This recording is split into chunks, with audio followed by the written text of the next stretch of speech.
Muling pinaalalahanan ng Department of Agriculture ang mga retailer na sumunod sa pinaiiral na Maximum Suggested Retail Price or MSRP sa imported na bigas. Ayon sa monitoring ng DA, may ilang mga palengke pa rin anya ang nagbebenta ng mas mataas sa 58 pesos kada kilong MSRP. Ayon kay Assistant Secretary Attorney Genevieve Villacaria Guevara, hindi pa gaano naghihigpit ang kagawaran sa pagpapatupad ng pulisiya dahil naunawaan anya nila na may mga retailers ang pinaubos pa ang kanilang mga naunang nabiling stock ng bigas. Nakatakda rin anya magbalabas ang DA ng guidelines kung saan isasama ang period of compliance ng retailers.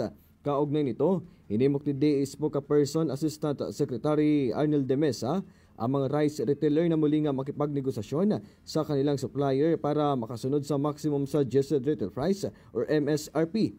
Samantala, nakatakdang i-review muli ang MSRP sa imported rice sa susunod na 2 linggo.